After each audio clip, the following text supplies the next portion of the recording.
Hello friends, कैसे हैं आप सभी लोग। तो आज हम लोग यहाँ बात करने जा रहे हैं class 10 CBSE math chapter number 4 quadratic equation एक और पीवाईक्यू जो सीबीएसई में दो बार आया हुआ है, एक 2011 में और 2014 में। बिल्कुल एज इट इज़ क्वेश्चन उठ के आया है 2014 में, जो ऐसे कि 2011 में पूछा जा चुका है। तो चलिए देखते हैं क्या कहता है क्वेश्चन। बहुत ही मज़ेदार है, तो देखते हैं। तो क्वेश्चन कहता है कि find the value of P so that the quadratic equation P X X minus three plus nine is equal to zero has two equal roots. ठीक है। अब क्वेश्चन कह रहा है कि हमें पी की वैल्यू फाइंड आउट करनी है जब इस इक्वेशन के दो इक्वल रूट्स हों तब। अब देखो, जब भी ऐसा होता है कि क्वेश्चन में हमें कोई ऐसा स्टेटमेंट मिले कि टू इक्वल रूट्स या टू डिस्टिंक्ट रूट्स या कि टू रियल रूट्स, तो ऐसे केसेस में हम लोगों को डिस्क्रिमिनेंट का इस्तेमाल करना होता है। अब डिस्क्रिमिनेंट क्या है हम आपको बताएंगे। सबसे पहले मैं लिख लेता हूँ सॉल्यूशन के साथ साथ। सबसे पहले हम देख लेते हैं कि हमें गिवन क्या क्या है। तो हमें गिवन है एक तो ये इक्वेशन। ठीक है। कौन सी equation? P X X minus three plus nine equal to में ज़ीरो। ठीक है। अब क्वेश्चन कह रहा है कि ये जो इक्वेशन है इसके दो इक्वल रूट्स हैं। ये मैं क्वेश्चन में ऑलरेडी गिवन है, इसके इक्वल रूट्स हैं। ये मैं ऑलरेडी क्वेश्चन में गिवन है ना। यहाँ ये मैंने यहीं से लिया है। तो अब देखते हैं कि डिस्क्रिमिनेंट क्या होता है। तो डिस्क्रिमिनेंट का एक फॉर्मूला होता है जो कि होता है कि बी स्क्वायर, हम इसे डी से रिप्रेजेंट करते हैं, और होता है बी स्क्वायर माइनस फोर ए सी। अब ये ए बी सी क्या है तो ज़रा देखते हैं। आपको ये बात पता होगी कि कोई भी क्वाड्रेटिक इक्वेशन होती है उसकी स्टैंडर्ड फॉर्म क्या होती है। तो कोई भी क्वाड्रेटिक इक्वेशन हो उसकी स्टैंडर्ड इक्वेशन होती है A X square plus B X plus C equal to zero. ठीक है। तो ए कुछ नहीं, एक्स स्क्वायर का कोफिशिएंट है, बी कुछ नहीं, एक्स का कोफिशिएंट है, और सी एक भी कांस्टेंट टर्म है इक्वेशन में। तो डिस्क्रिमिनेंट हमें ये बताता है कि कोई भी क्वाड्रेटिक इक्वेशन मेरे पास हो उसके रूट्स कैसे निकलेंगे। ठीक है। अब क्वाड्रेटिक इक्वेशन के मैक्सिमम, मैं ये नहीं कह रहा कि हर बार दो ही निकलेंगे, मैं कह रहा हूँ मैक्सिमम दो रूट्स आते हैं। ठीक है। तीन तो नहीं हो सकते, ये बात तो है। तो दो ही रूट्स आएंगे मैक्सिमम, मतलब वन भी आ सकता है और टू भी आ सकते हैं और ज़ीरो भी आ सकते हैं, है ना। तो पॉसिबिलिटी उनकी भी है, लेकिन मैक्सिमम तो दो ही आएंगे। तो जो रूट्स आएंगे वो क्या रियल आएंगे या इमेजिनरी आएंगे? इमेजिनरी यानी कि क्या वो एग्जिस्ट करते हैं या नहीं। इमेजिनरी नंबर एग्जिस्ट नहीं करते हैं, रियल रूट से एग्जिस्ट करते हैं। तो ये हमें बताता है डिस्क्रिमिनेंट। अब ठीक है, ये बात हमें पता चल गई। अब जो रियल आएंगे भी, तो क्या वो डिस्टिंक्ट आएंगे यानी अलग अलग आएंगे, या फिर इक्वल आएंगे?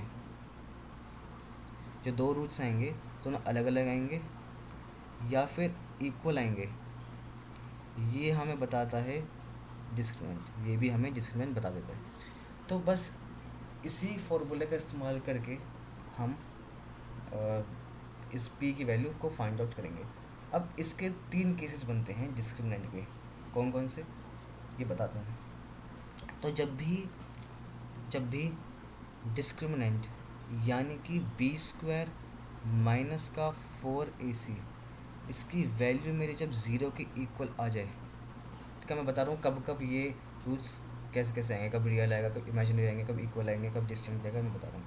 तो जब भी बी स्क्वायर माइनस फोर ए सी का जो वैल्यू है वो ज़ीरो के इक्वल हो जाए, तो समझ जाइएगा कि हमारे पास आए हैं two real and equal roots. Two real and equal roots, यानी मेरे पास रियल रूट्स तो आएंगे और साथ साथ इक्वल भी आएंगे। ठीक है।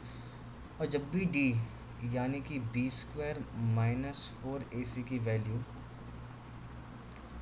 मेरी ग्रेटर दैन ज़ीरो हो जाए, ठीक है, तो ऐसे केसेस में मेरे दो रियल और डिस्टिंक्ट रूट्स आएंगे, यानी रियल तो होंगे लेकिन इस केस में दोनों सेम नहीं होंगे, दोनों अलग अलग आएंगे, दोनों अलग अलग आएंगे। यानी एक रूट आएगा जैसे मैंने मान लिया अल्फ़ा, दूसरा हो जाएगा बीटा, इस केस में दोनों अल्फ़ा अल्फ़ा आएंगे या दोनों बीटा बीटा आएंगे। ठीक है, अगर डिस्क्रिमिनेंट b² माइनस 4ac इसकी वैल्यू अगर लेस देन ज़ीरो हो जाए तो मेरे जो रूट्स आएंगे वो इमेजिनरी आएंगे,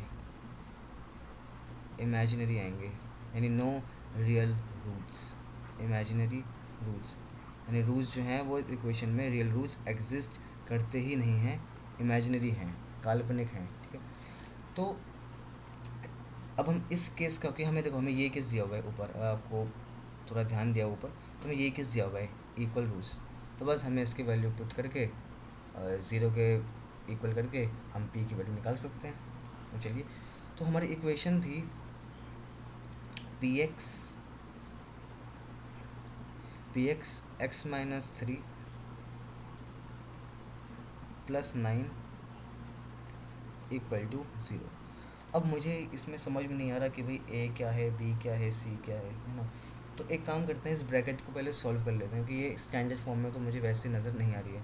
तो जब मैं इसको सॉल्व करने जाऊँगा, थोड़ा पेन चेंज कर लेते हैं, तो ये हो जाएगा हमारा पी एक्स स्क्वायर, जब ब्रैकेट ओपन होगा तो P X into X is P X square, तो बीच का minus sign as it is, and P X into 3 is 3px plus 9 equal to 0। अब देखिए मुझे साफ साफ पता चल रहा है कि ए मेरा ये होगा एस स्क्वायर का जो कोफिशिएंट है, बी मेरा ये होगा माइनस 3p एक्स का जो कोफिशिएंट है, और सी मेरा ये होगा प्लस का 9। ठीक है, बस वैल्यू को पुट करना है, 0 इक्वल कर दो, पी की वैल्यू आ जाएगी।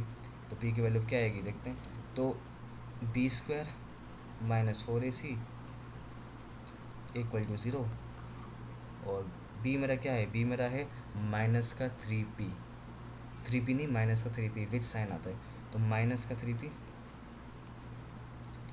इसका स्क्वायर माइनस का 4, a है मेरा p और c है मेरा 9। ठीक है, इसको मुझे 0 के इक्वल पुट कर देना है, एंड देन माइनस 3p का स्क्वायर कितना होता है, it's 9p square, minus 3 minus minus cancel, 3 3 9, and P square का जो होता है वो पी स्क्वायर माइनस 36, 4 9 36, और p as it is equal to 0।